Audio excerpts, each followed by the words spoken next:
그래서 이 법정에서 과연 이 정당한 재판이 이루어지고 있느냐, 이 문제가 이제 뜨거운 이슈잖아요. 사실은 이런 문제들이 뉴스로 볼 때랑 실제로 내 문제가 됐을 때는 완전히 다르잖아요. 우리 딱 눈에 들어오신 우리 윤정구 장로님도 사실은 평생 이 어떤 재판과 관련돼서 지금 힘겨운 싸움을 계속 싸우시는데, 저는 어떻게 되는지 모르겠는데 얼마나 힘들까 이런 생각이 들어요. 그러니까 내 문제가 될 때는 굉장히 다른 거죠. 며칠 전에 우리 교단 신학교인 총신대학교 이야기를 지난주에 들었는데, 학교를 개혁하려는 쪽에서는 개혁 받아야 되는 사람들이 워낙에 완강하게 나오기 때문에 이제 힘이 없으니까 이렇게 모아가지고 한 500만 원을 모아서 급히 모아가지고 변호사를 세웠는데, 저쪽 개혁되어야 할 당사자 쪽에서도 변호사를 세웠는데 그쪽은 5천만 원짜리 변호사를 이제 세웠다는 거여서 이게 이제 상대 돈, 이게 참 이것도 굉장히 재미있고 웃긴 거 아니겠어요? 얼마짜리 변호사냐에 따라서 우리가 판결에 어떤 판결이 날 것인가를 어느 정도 예측할 수 있다는 게, 이미 세상은 그 힘으로 돌아가는 거죠. 나쁜 쪽이 항상 돈이 많은 것 같아요. 나쁜 쪽이. 그래서 이런 어떤 부당함과 억울함이 내 삶 한가운데로 찾아오기까지는 그럭저럭 남의 이야기일 뿐이지만, 그런 어두운 사건이 내 삶에 깊이 다가온 후에는 대책이 참 없이 흔들리게 되는 것이죠. 그래서 적지 않은 경우에 내가 스스로 재판장이 되고자 하는 거죠. 그렇지만 될 수 없잖아요. 그러니까 어떻게 해요? 세상을 향해서 칼을 휘두르게 되는 거죠. 혹은 다른 경우에는 자기를 향해서 칼을 휘두르게 되는 거죠. 그러니까 둘 중에 하나의 방법을 사용하는 거죠. 둘 다 내가 재판장이 되겠다는 뜻이죠. 내가 재판하겠다 그 뜻이거든요. 칼을 세상을 향해서 휘두르거나 아니면 자기를 향해서 휘둘러서 그 방식으로 복수하려고 하는 거죠. 그래서 악의 악순환이 반복되는 게 이제 계속되는 거죠. 오늘 본문은 이제 그런 분위기를 배경으로 반영하고 있어요. 온 땅에 가득한 악한 재판장들로 인해서 망가지고 핍절해지는 세상 한가운데서 참으로 정당하고 의로운 재판장이신 하나님을 보면서 하나님을 향해서 일어나 주시라고, 그 빛을 좀 발하시라고 이렇게 청원하고 있습니다. 희망은 하나님뿐이라고 생각하는 거죠. 그 분위기를 느끼면서 우리 94편을 같이 한번 읽어보겠습니다. 시편 94편 다 있죠? 여기 순서지에 시작. 여호와여 복수하시는 하나님이여 복수하시는 하나님이여 빛을 비추어 주소서. 세계를 심판하시는 주여 일어나사 교만한 자들에게 마땅한 벌을 주소서. 여호와여 악인이 언제까지 개가를 부르리이까. 그들이 마구 짓거리며 오만하게 떠들며 죄악을 행하는 자들이 다 자만하나이다. 여호와여 그들이 주의 백성을 짓밟으며 주의 소유를 곤고하게 하며 과부와 나그네를 죽이며 고아들을 살해하며 말하기를 여호와가 보지 못하며 야곱의 하나님이 알아차리지 못하리라 하나이다. 백성 중에 어리석은 자들아 너희는 생각하라. 무지한 자들아 너희가 언제나 지혜로울까. 귀를 지으신 이가 듣지 아니하시랴. 눈을 만드신 이가 보지 아니하시랴. 뭇 백성을 징벌하시는 이 곧 지식으로 사람을 교훈하시는 이가 징벌하지 아니하시랴. 여호와께서는 사람의 생각이 허무함을 아시느니라. 여호와여 주로부터 징벌을 받으며 주의 법으로 교훈하심을 받는 자가 복이 있나니 이런 사람에게는 환난의 날을 피하게 하사 악인을 위하여 구덩이를 팔 때까지 평안을 주시리이다. 여호와께서는 자기 백성을 버리지 아니하시며 자기의 소유를 외면하지 아니하시리로다. 심판이 의로 돌아가리니 마음이 정직한 자가 다 따르리로다. 누가 나를 위하여 일어나서 행악자들을 치며 누가 나를 위하여 일어나서 악행하는 자들을 칠까. 여호와께서 내게 도움이 되지 아니하셨다면 내 영혼이 벌써 침묵 속에 잠겼으리로다. 여호와여 나의 발이 미끄러진다고 말할 때에 주의 인자하심이 나를 붙드셨사오며 내 속에 근심이 많을 때에 주의 위안이 내 영혼을 즐겁게 하시나이다. 율례를 빙자하고 재난을 꾸미는 악한 재판장이 어찌 주와 어울리리이까. 악의 자리가 그들이 모여 의인의 영혼을 치려하며 무죄한 자를 정죄하여 피를 흘리려 하나. 여호와는 나의 요새이시요 나의 하나님은 내가 피할 반석이시라. 그들의 죄악을 그들에게로 되돌리시며 그들의 악으로 말미암아 그들을 끊으시리니 여호와 우리 하나님이 그들을 끊으시리로다. 아멘.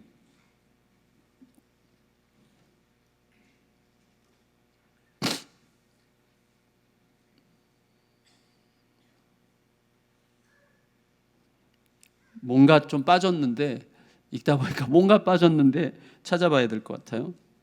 근데 여러분, 지금 이 시편 93편을 쓴 시인이 볼 때 세상에는 하나님이 너무나 필요해요. 그것도 복수해 주시는 하나님이 너무나 필요하다고 느낄 만큼 원통하고 답답하고 세상을 볼 때 정말 답이 없어 보이는 그런 어떤 상황을 느끼고 있습니다. 지나치게 불의하고 힘겨운 세계의 현실 속에서 사방은 어둠으로 꽉 차 있는 것 같은 느낌이죠. 동시에 나한테는 그런 힘을, 그런 불의함을 바로잡을 힘이 없는 거죠. 그래서 부르짖는 거예요. 복수하시는 하나님이여, 일어나시고 빛을 발해 주소서. 그러니까 내가 겪고 있는 어려움은 개인의 사사로운 문제는 아니에요. 세계 가운데에 만연한 불의와 부정과 불공평의 문제예요. 그래서 세상의 불의함을 보고 지금 한탄하고 있는 거죠. 자신이 신이라도 된 듯 세상을 휘젓고 있는 교만한 자들로 인해서 겪고 있는 고통이 이제 꽉 차 있는 거죠. 2절에 그래서 세계를 심판하신 주에 일어나사 교만한 자들에게 마땅한 벌을 주소서, 이렇게 이야기하죠. 사실 우리가 이렇게 뉴스 보면서 막 세상 걱정하는 이렇게 우리 자녀들이나 친구들 보면 하고 싶은 말이 항상 뭐예요? 너나 잘해. 이런 말 하고 싶거든요. 너나 잘해. 이런 말 정말 하고 싶은 말이 드는데, 그렇지만 엄밀히 말하면 그 말은 세상 걱정하지 말고 너나 잘해, 이 말이 아니거든요. 뭐예요? 너가 할 책임을 다하는 게 진실로 세상 걱정하는 거야, 그 말이잖아요. 그러니까 궁극적으로 우리가 사는 세상을 걱정해야죠. 너나 잘해라는 말은 사실 진짜 세상 걱정해라, 그 말이죠. 어떻게 보면 너가 진짜 세상 걱정하려면 진짜 세상 걱정하는 사람답게 책임 있게 행동해봐, 이렇게 이제 말하려고 하는 거죠. 세상 걱정해야 되는 거죠. 여러분, 저 같은 경우도 그런 걸 느끼거든요. 제가 하나님께서 아시잖아요. 개척하려고 할 때 제 마음속에 너나 잘해, 이런 말을 주셨거든요. 너나 잘하고 한국교회 걱정하지 말고. 근데 그 말은 진짜 한국교회를 위하는 일이 뭔지를 이제 알게 하신 거죠. 내가 정말 목사가 되는 게 제일 위하는 일일 수 있는 거죠. 그렇지만 세상의 곤고함과 불의함과 부당함에 대한 안타까움과 한탄을 가지고 내가 안타까워하면서 기도하는 일은 끝없이 계속되는 거죠. 불의한 세상은 어둠으로 가득해요. 따라서 불의한 세상을 위해서는 가장 공정하신 재판장이 필요해요. 그분이 하나님이세요. 그분이 일어나셔야 돼요. 세상은 불의함으로 가득하기 때문에 어두워요. 그래서 그분이 빛을 비추셔야 돼요. 여호와여 일어나 빛을 비추소서, 이렇게 지금 기도하고 있는 거죠.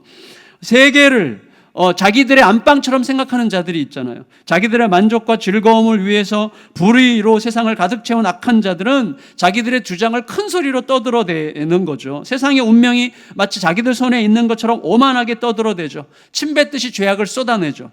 그런데 그들의 승승장구는 끝이 없어 보이기 때문에 그들의 종말을 기대하고 있는 나는 좌절에 빠질 지경이죠.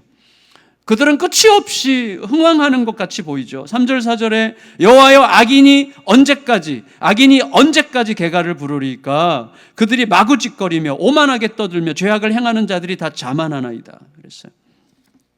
특히 그들이 뭐예요? 하나님을 섬기는 하나님 백성들을 짓밟죠. 신앙을 멸시하고 하나님 백성들이 추구하는 하나님의 질서와 하나님의 가치를 뭉개버리고 있어요.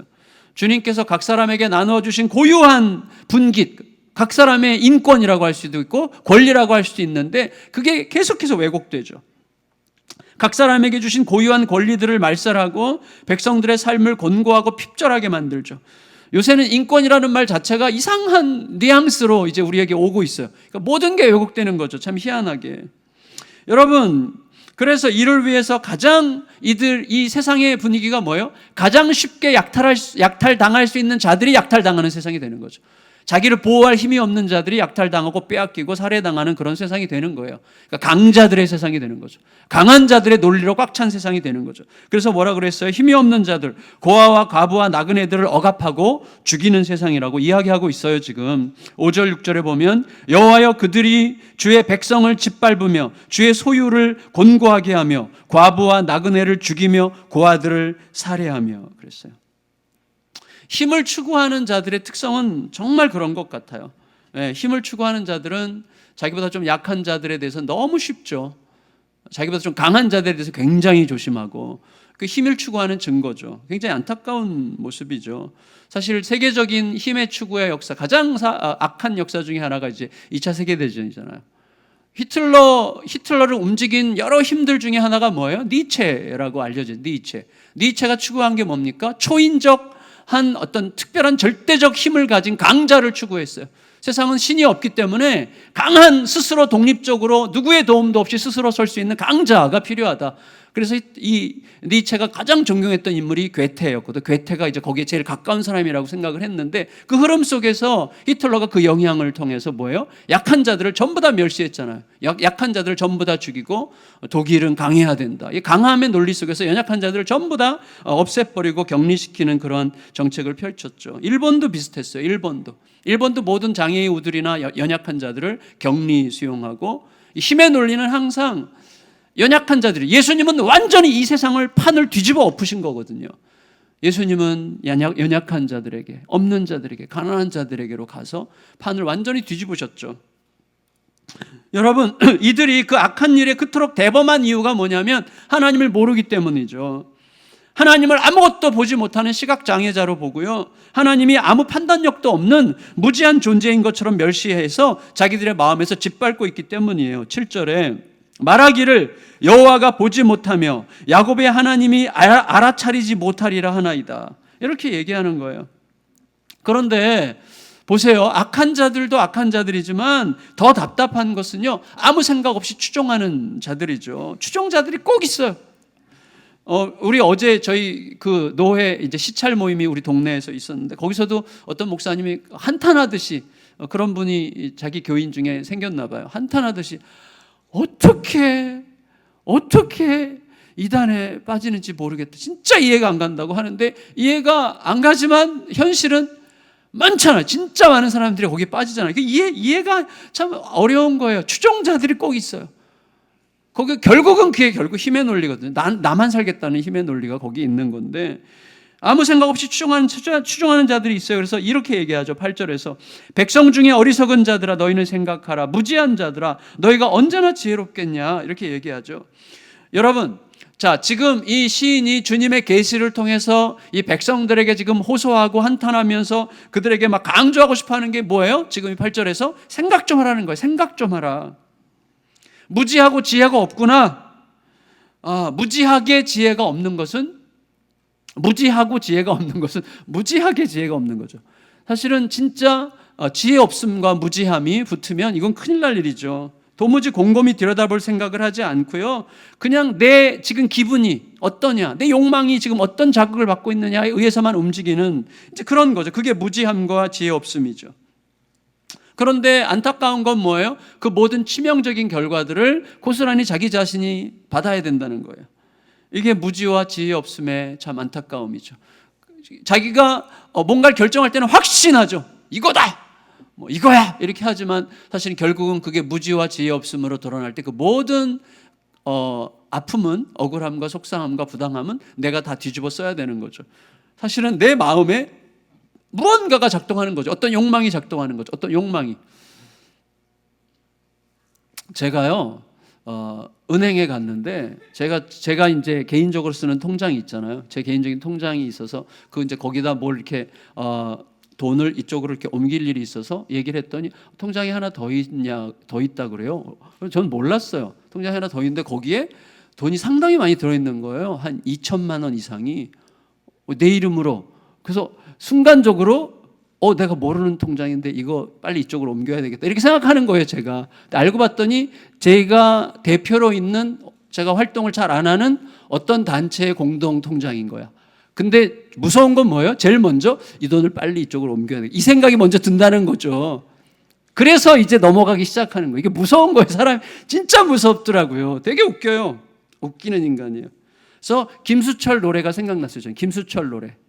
뭐 있게? 김수철 아세요? 예, 김수철 노래 중에서 딱 생각나는 노래 뭐예요? 정신 차려 이 친구야. 그 노래 아시죠? 정신 차려 이 친구야 노래 아시죠? 정신 차려 이 친구야 뭐 이런 노래 있잖아요. 근데 제가 그 노래를 가만히 생각해 보니까 김수철이 정말로 말하고 싶었던 게 있더라고요. 그게 뭐냐면 이 노래가 어떻게 움직이죠? 모르겠네 난 정말 모르겠어. 도대체 무슨 생각하는지 이렇게 시작해요. 모르겠네 난 정말 모르겠어. 뭐 이러면서 시작하잖아요. 그 다음에 중간에 뭐예요? 왜 찾으려고 하니? 왜 떠나려고 하니? 자꾸 그럴수록 슬퍼져요. 혼자 살아가야 하니까. 왜 잡으려고 하니? 왜 가지려고 하니? 자꾸 그럴수록 외로워져. 혼자 살아가야 되니까. 그러면서 결론적으로 왜 정신 차려야 되는지를 아주 김수철이 지혜로운 사람이죠. 아주 이제 자기가 말하고 싶은 것을 이제 슬쩍 이제 결론적으로 넣었어요. 그게 뭐예요? 말로만 그래 놓고 또 다시. 그러면 어떡하니? 자꾸 그럴수록 여기에 핵심이 있어요. 사람이 사랑이 안 보이잖아. 이게 말하려는 핵심이었어요. 자꾸 그럴수록 사람이 사랑이 안 보이잖아 이거예요. 제가 지금 김수철을 막 찬양하는 건 아닌데 이게 참 재밌게 생각이 됐어요. 이 사람이 말하고 싶은 것은 사람과 사랑이었어요. 너가 지금 무슨 대단한 일을 하는지 모르지만 아무리 바쁘고 대단해 보여도 사람이 안 보이고 사랑이 안 보이는 것은 심각한 거야. 이렇게 말하는 거죠. 여러분, 우리가 무슨 어떤 중요한 일을 하려고 할 때 그 중요한 일이라고 하는 것 때문에 사람을 안 봐요. 그 사람을 어떻게, 그 사람이 상처받든 말든 이 일이 돼야 되는 거야. 사랑이 안 보여. 사랑이 이제 보이네. 박사람. 사람이 보이고 사랑이 보여야 되는 거거든요. 그거죠. 여러분, 하나님께서 어떻게 보면 성경 전체를 통해서 우리에게 말씀하려고 하시는 게 사람과 사랑 아닙니까? 하나님이 세상은 사람이죠. 사람을 이처럼 사랑하사 독생자를 보내셨으니 사랑과 사람이에요. 하나님이 사람을 이처럼 사랑하사 독생자를 보내셨으니죠. 여러분, 세상을 욕망을 따라 끌어가려고 하는 사람들에게는요, 사람이 안 보여요. 그리고 사랑이 안 보여요. 제가 요즘에 제일 요새 사실은 이번 여름에 좀 이렇게 한국에 좀 이렇게 몇몇 교회들 청년제 큰 집회들을 몇 곳을 가게 됐어요. 근데 그때 제가 정말 하고 싶었던 말은 사람이었거든요. 이번에 모든 집회의 주제는 사람을 사람으로였어요. 저로서는 사람에 대한 이해가 지금 틀린 게 모든 것의 문제 시작이다. 하나님의 눈으로 사람을 보는 시각을 어느새 잊어버린 거예요. 우리들이. 너무나 중요한 부분이죠. 그래서 그런 세상을 향해서 시인은 정신 차리라고 말하고 있어요. 정신 차려라. 하나님은 청각장애자가 아니시라 귀를 만드신 분이고, 하나님은 시각장애자가 아니라 눈을 만드신 분이야. 정신 차려. 하나님이 너희들의 허무함을 꿰뚫어 보고 계신다. 이렇게 지금 호소하고 있는 거예요. 하나님은 전지자적 시각으로 모든 상황을 꿰뚫어 보고 계시는데 마치 안 보시는 것처럼 못 들으시는 것처럼 생각하기 때문에 너희가 사람을 못 보고 사랑을 못 보고 너희들의 욕망의 세상으로 세상을 지배할 것처럼 생각하는 이 세상 정말 두려워해야 된다. 이렇게 얘기하는 거죠. 9절에서 11절 보면 귀를 지으신 이가 듣지 아니하시리랴, 눈을 만드신 이가 보지 아니하시랴, 뭇백성을 징벌하시는 이 곧 지식으로 사람을 교훈하시는 이가 징벌하지 아니하시랴. 여호와께서는 사람의 생각에 허무함을 꿰뚫어 보시느니라. 아신다는 말은 꿰뚫어 보신다는 거죠. 여러분, 시인은요, 이 사람들이 세상이 듣든지 안 듣든지 일단 그들을 향해서 선포하는 게 너무나 중요하다는 사실을 알고 계세요.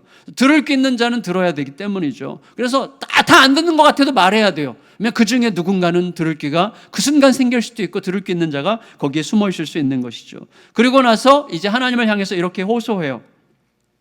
12절에서 15절을 다시 한번 같이 읽겠습니다. 12절에서 15절 하나님을 향한 호소. 시작. 여호와여, 주로부터 징벌을 받으며 주의 법으로 교훈하심을 받는 자가 복이 있나니 이런 사람에게는 환난의 날을 피하게 하사 악인을 위하여 구덩이를 팔 때까지 평안을 주시리이다. 여호와께서는 자기 백성을 버리지 아니하시며 자기의 소유를 외면하지 아니하시리로다. 심판이 의로 돌아가리니 마음이 정직한 자가 다 따르리로다. 그랬어요. 여러분, 이 말을 이렇게 풀 수 있어요. 하나님 없이 하나님을 향해 마음을 닫고 사는 것보다는 차라리 하나님으로부터 징벌을 받아서 교훈을 받고 깨달음을 받는 게 훨씬 더 복된 것을 제가 믿습니다.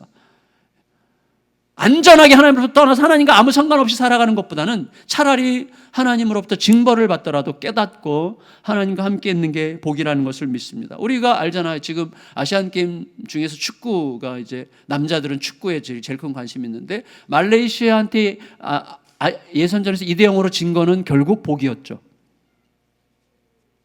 그건 복이었죠. 져야만 지금의 결과가 아마 나왔을 가능성이 많다고 생각합니다. 그때 진 것 때문에 우리 자신이 얼마나 자만했는지를 깨닫게 된 거죠. 이 자만이라는 게 얼마나 두려운지. 그래서 하나님께서는 자만이 우리를 죽이기 때문에 내 자만을 깨닫고 깨우치고 각성하게 하시는 사건들을 종종 일으켜요. 어떤 때는 애들을 통해서. 애들이 저한테 한마디 하면 굉장히 저희 자만을 깨닫게 됩니다. 애들이 얼마나 위대한지 몰라요. 여러분, 그런 사람, 하나님께 차라리 징벌을 받아서라도 자신의 자만을 깨닫는 사람이 되는 게 더 좋다고 느끼는 이유는 그런 사람은 깨달음을 통해서 장차 악인을 위해 준비된 구덩이를 피해갈 수 있는 영적 예민함을 선물로 받기 때문입니다. 하나님의 백성은요, 문제없이 사는 자가 아니죠. 하나님의 백성은 스스로 온전함을 지키는 자가 아니죠. 여러분, 하나님의 백성들도 무지한 자들과 똑같은 죄인이고 악함의 구덩이에서 허덕이던 자들이죠. 똑같습니다. 하지만 결국 은혜를 통해 깨달음을 얻고 깨달음을 통해 돌이키게 되고 돌이킴으로 하나님의 돌보심을 받게 된 자들이 하나님의 백성들이죠. 하나님은요, 그들을 자기 소유로 삼아서 절대로 버리지 않으실 거예요. 그들은 한 번 깨뜨려진 적이 있기 때문에 자신의 허물을 감출 필요를 못 느껴요. 나 이런 사람입니다. 그래요. 나 여기서부터 시작합니다. 이거죠. 나 그렇게 대단한 사람이 못 돼요. 나 감출 것도 없어요. 이 모습 이대로 주님께서 날 받으셨기 때문에 여기서부터 시작하는 거예요. 그러면 거기서부터 진실된 하나님의 스토리가 일어나기 시작하는 것이죠. 그리고 하나님의 용서를 통해 의롭다 하심을 받았기 때문에요, 담대할 수 있는 것이죠. 자, 이제 결론적으로 시인은 이렇게 하나님의 정의로 함께 연대할 이제 동력자들을 모으려고 해요. 16절, 17절. 누가 나를 위하여 일어나서 행악자들을 치며 누가 나를 위하여 일어나서 악행하는 자들을 칠까? 여호와께서 내게 도움이 되지 아니하셨다면 내 영혼이 벌써 침묵 속에 잠겼으리로다. 하나님께서 함께할 사람들을 보게 하셨다는 의미가 담겨 있죠. 그리고 여러분, 이제 세계를 향해서 내가 이제 우리 자신으로 돌아와서 이제 나는 이 불의하고 부당해 보이기 부당함으로 꽉 찬 것 같이 보이는 이 세상을 향해서 무슨 힘으로 나아가야 할 것인지를 마음에 결심합니다. 그리고 기쁨으로 노래합니다. 무엇보다도 거의 실족할 뻔했고 근심으로 무너질 뻔했던 나를 붙잡아 일으켜준 것은 하나님의 인자와 위로였다는 것을 이제 고백하죠. 먼저 18절 19절에 보면 같이 읽을까요? 18절 19절. 여러분에게도 이러한 인자와 위로가 경험되기를 바랍니다. 시작. 여호와여, 나의 발이 미끄러진다고 말할 때에 주의 인자하심이 나를 붙드셨사오며 내 속에 근심이 많을 때에 주의 위안이 내 영혼을 즐겁게 하시나이다. 그랬어요. 여러분, 하나님 말씀을 빙자해서 자기들의 이해관계를 계산하면서 탐욕을 구하는 자들, 그리고 사리사욕을 위해서 재난을 꾸미는 악한 권세자들이 끼리끼리 모여서 힘을 결집하고 하나님의 백성을 넘어뜨리려고 하고 죄 없는 자들을 억울한 길로 몰아가려고 할 때에 그들의 위협은 너무나 거칠고 너무나 두렵고 위협적입니다. 하지만 결국 나를 지키는 힘은 그들과 적당히 어울리면서 그들과 굴복하는 게 아닌 거죠. 이분이 지금 그걸 우리에게 호소하고 있어요. 여러분, 결국 나를 지키는 힘은 그들이 아무리 압도적이고 그들이 아무리 힘이 강하고 그들이 세상을 완전히 좌지우지하는 것 같아 보인다고 할지라도 옳지 않다는 게 더 중요한 거죠. 선하신 하나님을 붙드는 게 더 중요한 거죠. 그래서 결국 나를 지키는 힘은 그들과 적당히 어울리면서 그들에게 굴복하는 게 아니라 그들의 가치에 굴복하여 나도 적당히 그런 가치를 쓰는 게 아니라 하나님께로 더 적극적으로 돌이키는 거죠. 하나님을 더욱더 강하게 붙드는 거죠. 믿음으로 버티면서 하나님의 약속 안에 끝까지 거하는 것이죠. 20절에서 22절 읽겠습니다. 20절에서 22절 시작. 율례를 빙자하고 재난을 꾸미는 악한 재판장이 어찌 주와 어울리리이까. 그들이 모여 의인의 영혼을 치려하며 무죄한 자를 정죄하여 피를 흘리려 하나 여호와는 나의 요새이시오 나의 하나님은 내가 피할 반석이시라. 아멘. 결국 그들의 죄악을 드러내시고 그들로 하여금 죄악의 대가를 받게 하시고 그들이 확보한 안전한 자리에서 끊어내실 분은 하나님뿐이십니다. 23절 읽고 마칠게요. 23절 시작. 그들의 죄악을 그들에게로 되돌리시며 그들의 악으로 말미암아 그들을 끊으시리니 여호와 우리 하나님이 그들을 끊으시리로다. 아멘. 여러분, 말씀을 마칠게요. 시인은요, 이 시편 94편에서 첫 절에서 뭐라 그랬어요? 재판장이신, 진짜 의로운, 세상은 불의한 재판장으로 꽉 차 있기 때문에 의로운 재판장이신 하나님이여 일어나 빛을 발해 주시고 복수해 주십시오라고 호소했습니다. 하나님이 복수해 주세요. 그 말은 뭐죠? 하나님, 세상을 향해서 내가 재판장이 되고 싶어 하고 있습니다. 내가 힘이 없으니까 내가 칼을 휘둘러서 그냥 누군가를 어떻게 해버리고 싶고, 그리고 차라리 내가 칼을 나에게로 휘둘러서 세상을 향해서 나의 죽음으로 세상에게 복수하고 싶습니다. 이런 식의 마음이 일어나지만 하나님, 내가 이렇게 복수하려고 하지 말게 하시고 하나님께서 복수해 주세요라고 이렇게 하나님께 호소하고 있는 것이죠. 결국 하나님은 진실로 재판장이 되어주셨고 복수해 주셨어요. 어떤 방식으로요? 아무도 예측할 수 없는 방식으로. 자기 아들을 향해서 칼을 휘두르는 방식으로, 그 아들이 세상의 모든 불의함을 스스로 짊어지는 방식으로, 그래서 그 아들의 희생의 의미를 깨닫는 자를 통해 진정한 복수는 뭡니까?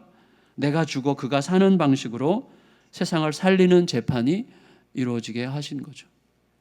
제가 어제 저녁에도 어떤 남자분, 아직 저희 교회 등록 안 한 남자분과 저녁 식사하면서 상담을 했는데, 그분은 이제 지금 오래전부터 이제 너무 심각한 부부 갈등으로 이제 거의 이혼, 그냥 집에만 있고 이제 합의서를 넣고 이제 제출만 하면 되는 상태에서 이제 겨우겨우 이제 같이 집에 사는 분이었어요. 근데 이제 기독교 신앙에 대해서 모르지만 자꾸 이제 몇 달째 지금 와서 예배만 드리고 이제 가시는데 뭔가 있는 것 같은 건데 뭔지 모르겠어요. 이제 그런 상태거든요. 그래서 어제 죽음의 이야기를 이제 계속 하게 됐어요.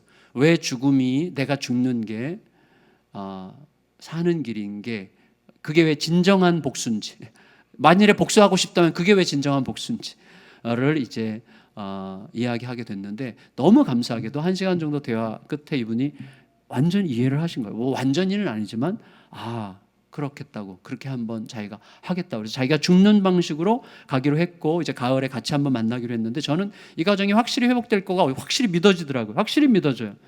여러분, 물론 우리가 어떤 경우에는 그냥 지나가 버리는 경우들도 있는데 괜찮아요. 오늘 다시 그 방식이 우리의 삶을 통과하는 게 너무나 중요하다는 생각을 우리가 해야 되겠습니다. 하나님께서 우리에게 정하신 그 방법이에요. 오늘도 우리들은요, 칼을 내려놓고 주님의 십자가를 바라보는 방식으로만 모두를 살리는 재판이 이루어진다는 사실을 우리의 전 삶으로 실감하는 날로 오늘을 받았어요. 그래서 기대가 되죠. 그래서 이런 거죠. 이분이 계속 문제 제기한 건 이거예요. 그러면 내가 6개월이고 1년이고 내가 죽었어요. 근데 아내는 하나도 안 변했으면 나만 억울하지 않냐. 이걸 계속 항변하시더라고요. 그래서 제가 그렇게 말씀드렸어요. 내가 1년, 6개월이고 1년이고 내가 죽었는데 아내가 안 변하면 어떡하냐라고 생각하는 것 자체가 안 죽은 거라고.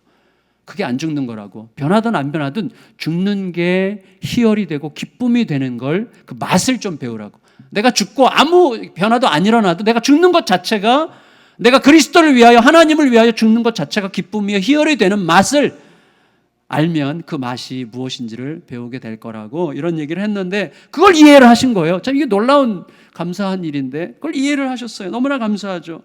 여러분, 그 길 속에서 하나님의 재판이 어떻게 진실로 이루어지는지를 우리가 알게 될 것입니다. 오늘도 의로우신 재판장이 일어나 복수해 주세요라고 얘기할 때 그 하나님은 이미 예수 그리스도와 함께 계시다는 사실을 기억하고 우리가 그 방식으로 진실로 이기는 자리에 함께 서게 되는 축복이 임하시기를 예수님의 이름으로 축복합니다. 네, 축복합니다. 진실로 축복합니다. 우리 같이 온 땅의 주인 되신 주님이